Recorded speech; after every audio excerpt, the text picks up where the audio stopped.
여러분 안녕하세요.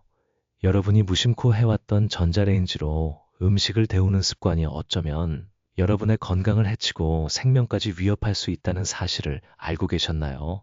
이 영상에서는 전자레인지에 데워서는 안 되는 음식과 여러분 자신과 가족을 보호하기 위한 안전수칙들을 알려드리겠습니다.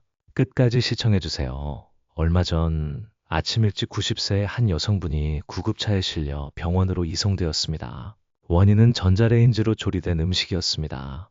우리가 매일 사용하는 전자레인지 안에는 결코 데워서는 안 될 음식들이 포함되어 있습니다. 이 사실을 모른다면 누구든지 같은 위험에 처할 수 있습니다. 그 여성의 이름은 사토시였습니다. 그녀는 혼자 살고 있었지만 매우 존경받는 분이었습니다. 매일 아침 6시에 일어나 전날 남은 음식을 데워 먹는 것이 그녀의 일상이었습니다. 하지만 그날 아침은 달랐습니다. 아침 식사를 전자레인지에 데운 후 그녀는 갑자기 현기증과 구토에 시달렸습니다. 옆집에 사는 아들이 우연히 들렀다가 어머니가 쓰러져 있는 것을 발견했습니다. 만약 발견이 30분만 늦었더라면 생명이 위태로울 수도 있었습니다. 병원에서 검사한 결과 식중독이나 뇌졸중은 아니었습니다. 전자레인지에 데운 음식에 독소가 포함되어 있었던 것이 원인이었습니다.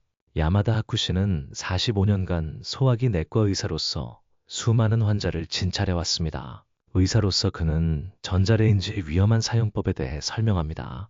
15년 전 그는 이 문제에 주목하기 시작했습니다. 당시 원인을 알 수 없는 질병을 호소하는 고령 환자가 급증하고 있었습니다. 통증, 구토, 피로감, 소화불량 등 여러 증상이 있었지만 검사 결과 특별한 이상은 발견되지 않았습니다. 그럼에도 불구하고 환자들에게는 한 가지 공통점이 있었습니다. 바로 전자레인지를 자주 사용한다는 것이었습니다. 처음에는 단순한 우연이라고 생각했습니다. 그러나 깊이 있는 조사를 통해 끔찍한 사실이 드러났습니다. 전자레인지로 가열하면 특정 식품이 인체에 유해한 물질로 변한다는 것입니다. 만약 지금 이 영상을 보고 계시다면 여러분은 정말 행운아입니다. 왜냐하면 여러분의 건강은 지금부터 제가 말씀드릴 내용을 아느냐 모르느냐에 따라 크게 달라질 것이기 때문입니다. 전자레인지는 사용하기 매우 편리합니다. 그러나 그 편리함 뒤에는 무서운 함정이 숨어 있습니다.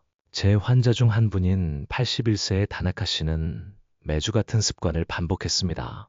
저녁 식사 후 남은 요리를 전자레인지에 데워 아침 식사로 대신했습니다. 다나카 씨는 온화한 성품이었습니다. 매일 아침 동네를 산책하고 친구들과 게이트볼을 즐기며 활기찬 노년을 보내고 있었습니다. 그러나 어느 날 갑자기 몸 상태가 급변했습니다. 처음에는 가벼운 복통이 있었습니다. 나이 탓이려니 하고 약을 먹었지만 증상은 날마다 악화되었습니다. 어느 날 아침 평소처럼 데운 계란을 먹은 후 격렬한 복통에 시달렸습니다. 곧바로 병원으로 옮겨졌지만 그때는 이미 늦은 상황이었습니다. 실제로 전자레인지에 계란을 데우면 무서운 변화가 일어납니다. 전자레인지의 전자기파는 계란의 단백질을 일반적인 가열 방식과는 다르게 변성시킵니다. 특히 황을 포함하는 아미노산 부분이 변형되어 소화가 매우 어려운 물질로 바뀝니다. 이는 프라이팬에 데울 때는 발생하지 않는 전자레인지 특유의 현상입니다. 하지만 계란만이 아닙니다. 더욱 위험한 식품들도 있습니다. 많은 사람이 알지 못한 채 그런 음식들을 데우고 있습니다. 혹시 여러분은 어떤 음식을 데우셨나요? 그 안에 위험한 식품이 포함되어 있었을 수도 있습니다. 매일 제 병원에는 많은 고령 환자들이 찾아옵니다. 그 중에서도 원인 불명의 컨디션 난조는 최근 특히 증가하고 있습니다. 병원 검사 결과 이상은 발견되지 않습니다. 그럼에도 불구하고 몸 상태가 좋지 않다는 것은 분명합니다. 이들의 생활 습관을 자세히 조사해 보니 놀라운 공통점을 발견했습니다. 사실 이 문제는 전자레인지의 보급이 수십 년이 지나면서 그 장기적인 영향이 비로소 드러나기 시작했기 때문에 최근에야 밝혀졌습니다. 특히 고령층의 건강 피해가 보고되고 있습니다. 나이가 들면 소화 기능이 저하됩니다. 젊었을 때는 몸에 부담을 주지 않던 물질도 고령이 되면 부담을 줍니다. 여기에 전자레인지로 조리된 음식이 더해지면 그 부담은 2배가 됩니다. 우리 몸은 자연계에 존재하지 않는 물질을 처리하기 어렵습니다. 그렇다면 대체 무슨 일이 벌어지고 있는 걸까요? 전자레인지는 음식 분자를 격렬하게 진동시켜 열을 발생시킵니다. 이 진동은 특정 음식에서 독소를 생성합니다. 이는 일반적인 가열 방식에서는 발생하지 않는 전자레인지 특유의 현상입니다. 이 진동은 특히 단백질, 지질, 비타민 등 영양소의 구조를 변형시키는 데 적합합니다. 게다가 그렇게 변화된 물질 중에는 인체에 유해한 것들이 포함되어 있습니다. 가장 위험한 점은 겉모습으로는 전혀 알아차릴 수 없다는 것입니다. 데운 후에도 냄새나 맛은 변하지 않습니다. 그 결과 많은 사람이 알아채지 못한 채 섭취하게 됩니다. 이후 체내에 서서히 축적되어 결국 증상이 나타나는 것입니다. 여기서 한 환자분에 대한 이야기를 해드리겠습니다. 스즈키 씨는 82세입니다. 그녀는 건강한 생활을 해왔습니다. 채식 위주의 식단, 적절한 운동, 충분한 수면에도 불구하고 몸 상태가 좋지 않은 날들이 계속되었습니다. 그녀의 자세한 설명을 들어보니 그녀는 물건을 아껴 쓰는 경향이 있었습니다. 전날 남은 음식은 다음날 반드시 먹어야 한다고 생각했습니다. 게다가 데우는 방법은 항상 전자레인지를 이용했습니다. 편리하고 가스비를 절약할 수 있다고 생각했기 때문입니다. 하지만 그 절약의 결과로 건강을 해치게 되었습니다. 제가 진찰한 환자들 중 상당수는 원인 불명의 질병으로 고통받았고 검사 결과 이상은 발견되지 않았습니다. 그럼에도 불구하고 생활 습관을 자세히 조사해보니 몇 가지 공통점을 발견했습니다. 바로 전자레인지 사용 방식이었습니다. 예를 들어 79세의 야마모토 씨가 있었습니다. 그는 식욕 부진과 지속적인 피로에 시달렸습니다. 여러 병원을 전전했지만 원인을 알 수 없었습니다. 그때 그는 제 병원을 찾아왔습니다. 더 자세히 말하자면 그는 전날 끓여둔 조림을 전자레인지에 데워 매일 먹었습니다. 조림은 채소, 고기, 양념 등 다양한 재료를 포함합니다. 전자레인지에 전자기파로 가열하면 복잡한 화학 반응이 발생할 수 있습니다. 특히 된장이나 간장 같은 발효 조미료는 전자기파의 영향을 받기 쉽습니다. 단백질 함량이 높은 식품은 특히 위험합니다. 우리는 매일 고기, 생선, 유제품을 먹습니다. 전자레인지로 가열하면 단백질 구조가 변화하여 몸에 해로운 물질이 생성됩니다. 아미노산이라는 작은 분자들이 단백질의 복잡한 구조를 구성합니다. 이 조합이 단백질의 성질을 결정합니다. 그럼에도 불구하고 전자레인지의 전자기파는 이 조합을 파괴할 수 있습니다. 파괴된 단백질은 원래의 단백질과는 다릅니다. 예를 들어 전자레인지에 닭고기를 데웠을 경우 발암성 물질이 일반적인 가열 방식보다 3배 이상 검출되었다는 연구 결과가 있습니다. 이것은 끔찍한 일입니다. 편리함과 맞바꾸어 우리는 건강을 희생하고 있을지도 모릅니다. 이 연구는 미국의 한 대학에서 실시되었습니다. 동일한 닭고기를 전자레인지에 데웠을 때와 프라이팬에 데웠을 때를 비교했습니다. 그 결과 전자레인지에 데운 닭고기에서 발암성 물질인 헤테로고리 아민이 다량 검출되었습니다. 그럼에도 불구하고 아직 늦지 않았습니다. 지금이라도 올바른 지식을 습득하면 위험을 피할 수 있습니다. 사실 전자레인지를 안전하게 사용하는 방법이 있습니다. 여러분이 그것을 아느냐 모르느냐에 따라 여러분의 미래가 달라질 수 있습니다. 환자들에게 항상 말씀드릴 수 있습니다. 즉, 지식은 약보다 강력하다는 것입니다. 약을 먹고 있어도 나쁜 습관을 계속하면 의미가 없습니다. 반대로 올바른 지식과 건강한 습관을 갖추면 약에 의존하지 않고도 건강을 유지할 수 있습니다. 여기서 간단한 실험을 해보세요. 전자레인지에 계란을 데울 때는 30초마다 멈추고 계란의 상태를 확인해 보세요. 그러면 변화를 알아차릴 수 있을 것입니다. 노른자 부분이 폭발할 듯이 부풀어 오르는 것을 볼 수 있습니다. 이것은 단순한 팽창이 아닙니다. 계란 내부에서 격렬한 화학 반응이 일어나고 있다는 것을 보여줍니다. 전자기파는 노른자에 포함된 레시틴이라는 성분을 파괴하여 유해한 과산화 지질을 유발할 수 있습니다. 과산화 지질은 세포를 손상시키고 노화를 촉진하는 물질입니다. 이것은 계란 내부에서 급격하게 수증기와 압력이 높아지고 있음을 나타냅니다. 압력이 한꺼번에 방출되면 계란이 폭발합니다. 제 지인 의사에 따르면 어떤 환자는 입안에서 계란이 폭발하여 중증 화상을 입었습니다. 환자는 16세였습니다. 아침 식사로 삶은 계란을 따뜻하게 먹고 싶어 껍질째 전자레인지에 1분간 데웠습니다. 꺼냈을 때는 특별한 이상이 없었습니다. 그럼에도 불구하고 껍질을 벗겨 입에 넣는 순간 계란이 폭발했습니다. 100도에 가까운 뜨거운 노른자가 입안에 퍼졌습니다. 목구멍 안쪽, 혀, 잇몸에 2도 화상을 입었습니다. 곧바로 구급차로 이송되었지만 통증 때문에 물도 마실 수 없었습니다. 환자는 잇몸을 치료하는데 3개월이 걸렸고 지금도 뜨거운 모유나 분유는 더욱 위험합니다. 아기가 있는 가정에서는 특히 주의가 필요합니다. 전자레인지로 가열하면 비타민이나 면역 물질이 파괴되고 유해한 물질이 생성됩니다. 아기의 성장에 필요한 영양소는 모두 모유에 포함되어 있습니다. 특히 면역글로불린이라는 성분은 질병으로부터 아기를 보호하는 중요한 역할을 합니다. 그러나 이 면역글로불린은 열에 약합니다. 전자레인지로 가열하면 대부분 파괴됩니다. 한 젊은 엄마에게서 들은 이야기입니다. 밤중 수유로 지친 그녀는 전자레인지로 모유를 데웠습니다. 그 후 아기는 심하게 울기를 멈추지 않고 설사를 반복하기 시작했습니다. 병원에서 검사한 결과 모유 속 면역글로불린이 거의 완전히 파괴된 것으로 밝혀졌습니다. 그 후 아기는 일주일간 입원했습니다. 수액으로 수분을 보충하며 서서히 회복했지만 엄마는 자신을 자책했습니다. 그녀는 눈물을 흘리며 자신이 몰랐다고는 해도 소중한 자식을 위험에 빠뜨렸다고 말했습니다. 따라서 이것은 중요한 문제입니다. 전자레인지에 평소 무엇을 데워 드시나요? 지금부터 설명할 식품을 데우고 있다면 당장 멈추세요. 여러분의 건강과 가족의 건강을 지키기 위해 제가 지금까지 진찰한 환자들의 기록을 살펴보면 몇 가지 경향이 분명해집니다. 전자레인지를 자주 사용하는 사람은 원인 불명의 컨디션 난조를 자주 겪습니다. 이 경향은 특히 혼자 사는 고령층에서 두드러집니다. 왜 그럴까요? 혼자 생활하다 보면 미리 만들어둔 음식이 많아집니다. 그것을 전자레인지에 데워 먹습니다. 이 반복이 몸을 서서히 해칩니다. 편리함 뒤에 숨은 위험은 많은 사람이 간과하고 있습니다. 잎채소는 전자레인지에 데워서는 안 될 식품 1위입니다. 소송채, 시금치, 쑥갓 등입니다. 전자레인지로 가열하면 질산염이 발암성 아질산염으로 변합니다. 채소에는 원래 질산염이 포함되어 있습니다. 일반적인 조리에서는 문제가 되지 않습니다. 그럼에도 불구하고 전자레인지에 전자기파가 가열되면 화학 구조가 변화하여 아질산염이 될 가능성이 있습니다.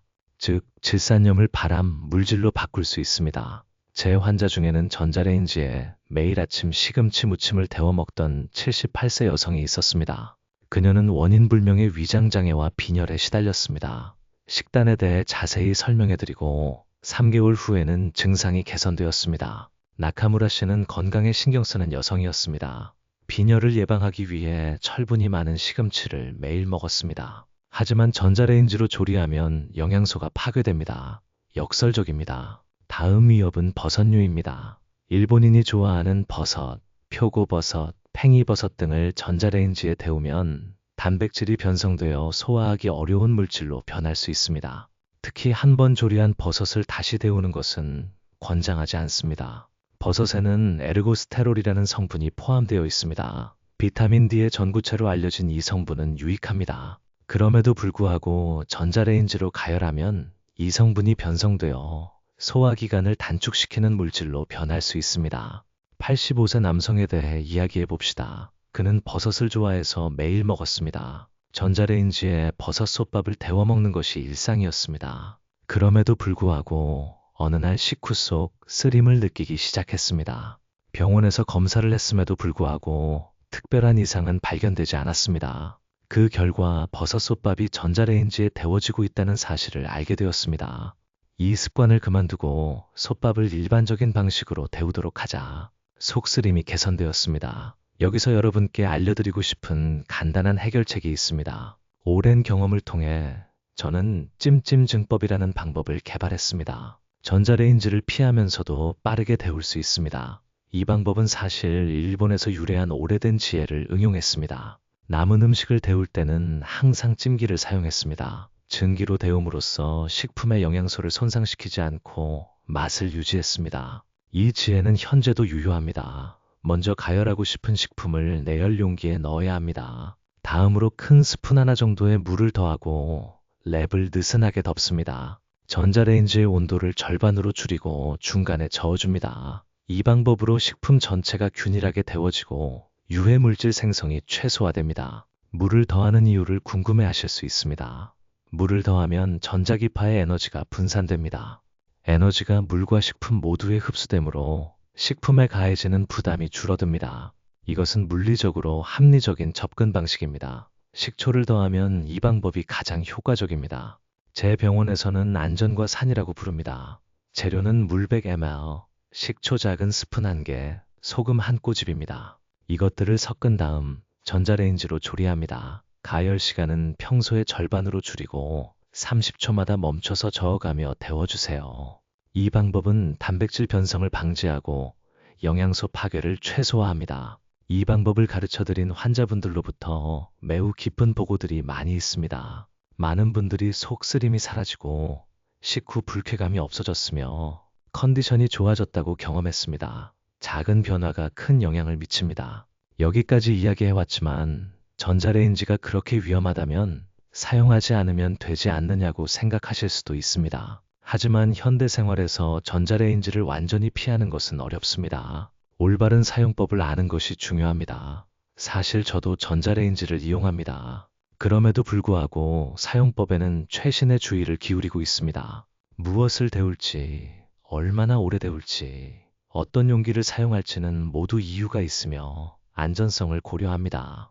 지식이 있다면 전자레인지도 안전하게 사용할 수 있습니다. 전자레인지에 데워도 안전하게 조리할 수 있는 식품도 있습니다. 예를 들어 밥입니다. 밥은 주로 탄수화물이기 때문에 전자레인지로 데워도 유해한 화학물질이 생성되기 어렵습니다. 다만 장시간 가열하는 것이 아니라 중간에 저어주는 것이 중요합니다. 밥을 데우는 방법을 알려드리겠습니다. 먼저 밥에 물을 뿌립니다. 그 후 랩으로 덮고 1분 이내로 데웁니다. 한 번 꺼내 주걱으로 저은 다음 다시 한번 데웁니다. 이렇게 하면 고루 따뜻해지고 밥이 푸석해지는 것을 방지할 수 있습니다. 또한 감자, 당근, 무 같은 뿌리 채소는 비교적 안전합니다. 껍질을 벗기지 않은 감자는 데우기 전에 구멍을 내주세요. 그렇지 않으면 내부 압력으로 인해 폭발할 가능성이 있습니다. 제 친구 의사에 따르면 어떤 환자가 껍질째 감자를 전자레인지에 5분간 가열했습니다. 꺼내려던 순간 감자가 폭발하여 뜨거운 내용물이 얼굴에 튀었습니다. 다행히 다치지는 않았지만 자칫하면 실명할 수도 있는 상황이었습니다. 전자레인지의 위협에 대한 추가적인 중요한 정보가 있습니다. 문제는 플라스틱 용기에 있습니다. 많은 사람이 전자레인지에 편의점 도시락을 데우지만 이것은 매우 위험합니다. 전자레인지에서는 환경 호르몬이 녹아나올 가능성이 있습니다. 특히 비스페놀 A라는 물질은 체내 호르몬 균형을 교란하여 다양한 건강 문제를 일으킬 수 있습니다. 내분비 교란 물질은 환경 호르몬을 말합니다. 체내 호르몬과 유사한 구조를 가지고 있기 때문에 본래 호르몬의 작용을 방해할 가능성이 있습니다. 특히 성호르몬에 큰 영향을 미쳐 불임이나 갱년기 장애를 유발할 수 있습니다. 제 지인 내분비 전문의에게서 들은 이야기인데 원인 불명의 피로감과 체중 증가에 시달리던 60대 남성분이 있었습니다. 더 조사해보니 매일 전자레인지에 편의점 도시락을 데워 먹고 있었다는 사실을 알게 되었습니다. 이 습관을 그만두고 유리용기에 옮겨 담아 데우도록 하자 3개월 후에는 증상이 개선되었다고 합니다. 그 남성분인 카토 씨는 은퇴 후 혼자 생활하고 있었습니다. 그는 요리가 서툴러 매일 편의점 도시락을 먹었습니다. 편리하고 용기를 씻을 수고도 덜 수 있다고 생각했던 것입니다. 하지만 그 편리함은 건강에 악영향을 미쳤습니다. 카토 씨는 처음에는 의심스러워했습니다. 플라스틱 용기로 인해 영향이 있을까 하고 그래도 의사의 설명을 듣고 시험 삼아 자신의 습관을 바꿔보기로 했습니다. 그 결과 1개월 후에는 체중이 2kg 감소하고 피로감도 줄어들었습니다. 이렇게까지 달라질 줄은 몰랐다며 놀라워했습니다. 그렇다면 어떻게 해야 할까요? 답은 명확합니다. 전자레인지 사용 가능한 용기에 옮겨 담은 후 반드시 데우세요. 유리나 도자기 용기는 안전합니다. 플라스틱 용기를 사용하는 경우에는 전자레인지 사용 가능 제품인지 확인해야 합니다. 전자레인지 사용 가능 플라스틱 용기도 주의가 필요합니다. 계속 사용하면 표면에 작은 흠집이 생길 수 있습니다. 이 손상으로 유해물질이 더 쉽게 녹아나올 수 있습니다. 새로운 것으로 교체하는 것이 필수적입니다. 평균적으로 3개월에 한 번입니다. 여기서 여러분께 묻고 싶습니다. 평소 음식을 데울 때 어떤 용기를 사용하시나요? 현재 부적절한 용기를 사용하고 있다면 오늘부터 새로운 것으로 바꿔보는 것은 어떨까요? 여러분의 경험을 공유함으로써 더 많은 사람의 건강을 보호할 수 있습니다. 제 병원에서는 환자분들께 용기 체크리스트를 배부하고 있습니다. 전자레인지에 조리할 수 있는 용기와 사용할 수 없는 용기의 목록입니다. 이 고온은 기름을 산화시켜 과산화 지질이라는 유해 물질을 생성합니다. 과산화 지질은 동맥경화나 치매의 위험을 높입니다. 과산화 지질에 대해 더 자세히 설명해 드리겠습니다. 공기에 닿거나 고온에 노출되면 기름은 산화합니다. 산화는 활성산소를 생성하여 세포를 손상시킵니다. 이것은 노화와 질병을 유발합니다. 이 산화는 전자레인지에서 급속도로 진행됩니다. 여기서 82세 남성의 이야기를 해봅시다. 그는 매일 전자레인지에 전날 남은 튀김을 데워 먹었습니다. 어느 날 격렬한 가슴 통증으로 쓰러져 심근경색이 발견되었습니다. 다행히 그는 살아남았지만 의사에 따르면 산화된 기름의 섭취가 그 원인 중 하나일 수 있다고 합니다. 사사키 씨는 튀김을 아주 좋아했습니다. 일주일에 3번 남은 튀김을 전자레인지에 데워 먹었습니다. 바삭하고 맛있다고 했지만 그 맛있는 뒤에는 작은 혈관이 있었습니다. 사사키 씨는 퇴원 후 식습관을 크게 변경했습니다. 튀김을 만드는 빈도를 줄이고 전자레인지 대신 오븐 토스터로 남은 것을 데웠습니다. 게다가 채소를 더 많이 먹도록 하고 적절한 운동도 시작했습니다. 현재 그는 매일 산책을 즐기고 있습니다. 튀김을 다시 데우고 싶을 때는 어떻게 해야 할까요? 실제로는 훌륭한 방법이 있습니다. 바로 오븐 토스터의 사용입니다. 기름의 산화를 방지하면서 알루미늄 호일에 싸서 천천히 데웁니다. 자세한 방법을 알려드리겠습니다. 먼저 튀김을 알루미늄 호일로 감싸야 합니다. 이때 완전히 밀봉하지 말고 약간의 틈을 남겨두세요. 다음으로 오븐 토스터의 온도를 150도로 설정하고 오븐에서 10분간 데웁니다. 중간에 확인하고 필요에 따라 시간을 조절합니다. 프라이팬으로 다시 데울 수도 있습니다. 물을 조금 넣고 뚜껑을 덮어 찜구이처럼 하면 속은 따뜻해지고 겉은 바삭해집니다. 유해 물질 생성을 피하면서 맛있게 다시 데울 수 있습니다. 프라이팬으로 데울 때는 불 조절이 중요합니다. 중약불에서 천천히 가열해야 합니다. 강불이 되면 겉만 타버리고 속은 차가운 채로 남게 됩니다. 마지막으로 고루 따뜻해지고 맛있게 마무리됩니다. 이것이 가장 중요한 문제입니다. 전자레인지는 식품에만 관련된 것이 아닙니다. 전자레인지 자체의 사용에도 큰 문제가 있습니다. 많은 사람이 모르고 있을 수 있지만 전자레인지 문틈에 고무 패킹이 낡으면 전자기파가 새어나옵니다. 눈에 보이지 않는 전자기파를 장시간 쬐게 되면 두통이나 현기증, 피로감 등의 증상을 유발할 수 있습니다. 전 세계적으로 전자기파의 영향에 대해 연구하고 있습니다. 아직 완전히 해명되지는 않았지만 장기간 노출은 건강에 악영향을 미칠 가능성이 있습니다. 특히 고령자나 지병이 있는 사람은 영향을 받기 쉽습니다. 제 병원에 찾아온 75세 여성은 원인 불명의 두통에 시달렸습니다. 다양한 검사를 실시했지만 이상은 발견되지 않았습니다. 그 결과 생활 환경에 대해 자세히 조사한 결과 주방에서 많은 시간을 보내는 것과 오래된 전자레인지를 자주 사용하고 있다는 것을 알게 되었습니다. 전자레인지를 새 것으로 교체하자 두통이 사라졌습니다. 그 여성은 고바야시 씨였습니다. 그녀는 요리를 좋아했습니다. 주방에서 매일 3시간 이상을 보냈습니다. 15년 전에 구입한 전자레인지의 문은 불안정했습니다. 아직 사용할 수 있다고 생각했지만 고무 패킹이 낡아 있었습니다. 새 전자레인지로 교체하고 나서 고바야시 씨는 머리가 맑아졌다고 말했습니다. 게다가 이전의 피로감도 줄어들었다고 합니다. 그녀는 웃으며 이런 일로 컨디션이 바뀔 줄은 몰랐다며 놀라워했습니다. 그렇다면 전자기파 누출을 감지하는 방법은 무엇일까요? 간단한 해결책이 있습니다. 전자레인지 문을 닫고 휴대폰을 안에 넣습니다. 그리고 다른 번호로 전화를 걸어보세요. 휴대폰이 울린다면 전자기파가 새고 있을 가능성이 있습니다. 즉시 교체 또는 수리를 고려해보세요. 이 방법이 완벽하지는 않지만 참고하는 데 도움이 됩니다. 불안하다면 가까운 가전제품점에서 전자기장 측정기를 빌리는 것도 좋습니다. 안전을 확보하려면 정기적인 검사가 필요합니다. 10년 이상 사용한 전자레인지는 특히 주의가 필요합니다. 지금까지 다양한 위협에 대해 이야기해왔지만 가장 중요한 것은 다음입니다. 그것은 바로 냉동식품을 해동하는 것입니다. 많은 사람이 전자레인지로 냉동육류나 생선을 해동하지만 이것은 절대 하지 마세요. 전자레인지로 냉동식품을 해동하면 겉은 뜨거워지고 안은 얼어붙은 채로 남습니다. 이 온도차가 세균을 급속도로 번식시킬 수 있습니다. 닭고기는 특히 위험합니다. 캄필로박터나 살모넬라균 같은 식중독균이 번식하기 쉽습니다.